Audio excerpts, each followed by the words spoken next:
about that all night. But a lot of challenges. But I tell you what, when a team is focused on mission success, that's the universal language that we all speak. And here we are able to celebrate that. Yeah, and I wish we could somehow share something more specific with people to kind of let them understand what it means to thank that many teams. The fact that Yes. there's all those teams and all of the people on that doing their part Right. of the piece of the puzzle to bring it all together to make this beautiful picture of a spacecraft in flight on the way to the sun happen. So, Absolutely. Tim, congratulations to you and your All team. right. Thank you, Appreciate your Joshua. service. Appreciate everybody's hard work and Oh, effort. you're welcome. Again, rocketry is a team sport. Absolutely. Spaceflight is a team sport, and we've got some of the best around, no doubt. All right. Thank you so much, Joshua. Tim, I'll let you go celebrate. All right. Have a good night, and Thank we're going to you. send it back over to Daryl with Cesar over in Hangar AE. Thank you, Joshua. We're here with Cesar Garcia, the program manager for Solar Orbiter. Thank you for coming over and talking to us, and congratulations. Thank you very much. This Tell- is a very good moment. Yeah, tell me a little bit about the moment, just a few minutes ago where you made the announcement. Yeah, there's always a bit of tension before you get the signal, and we got the signal of the spacecraft pretty quickly, and that's a good sign. And then we had to deploy, point to the sun and deploy the solar arrays. Then there was a switchover of the logging antennas, and it took a bit longer to receive the information that the solar array had fully deployed. So we were a bit tense. And then we got the confirmation, and then once you get the confirmation, then it's like, well, the water's calm, and then you start becoming um, not only, let's say, confident, but extremely happy. And then there's the moment when you start hugging people around, because this is the moment after so many years of work that Tim was saying before, and we are on the way to the sun. Let's go Solar Orbiter. It's a fantastic moment, and it's really something unique, if I may say. And you may, and it was certainly capped with a lot of celebration. Saw you hugging a lot of people in the room, a lot of handshakes. And going back to the beginning of launch, where we launched right at 11:03 Eastern Time from right here at the Cape Canaveral Air Force Station, what was launch like for you as you kind of experienced that here inside the Mission Director Center? Well, I have to admit that I abandoned post. Nominally, I should have stayed on post continuously throughout the launch, but after L minus 15 seconds, where we cannot call hold anymore, so I actually picked up the phone and called our colleagues in ISOC so that I could still have permanent contact with them on the phone. Okay. And we ran out to see the launch, and it's a fantastic experience. First, you see, the night is lit by the rocket, and then like 15 seconds later, you start feeling not hearing but feeling the roar.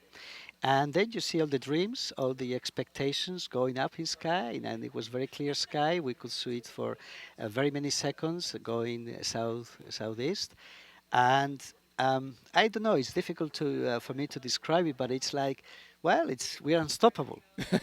You get that feeling, Yeah. right? I love that you actually got up and got on the phone so that you could stay connected Yes. and got outside to see a launch, because Yes. that is one of the most amazing things about for folks who live here who get to see these launches, but even those who travel here from long distances to watch it. It's a very unique experience. Yeah.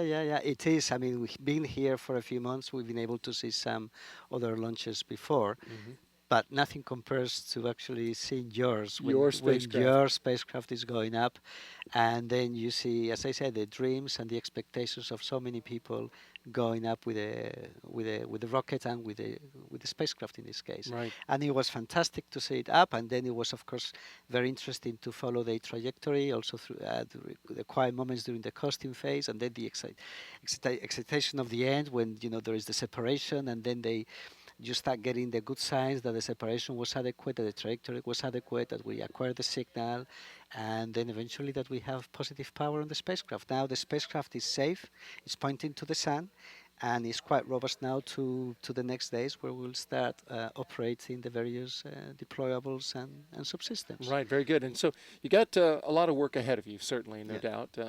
The probably the tough part of spaceflight is over, but now a couple of years before the science starts, right? Yeah, well, the first few days are critical, where we do the basic deployments and the basic tests. Then during February, we will do again a complete checkout of all the systems, and slowly we will start switching on the instruments. We will be making sure that the instruments are operational, that they can as well change modes of operation and so on.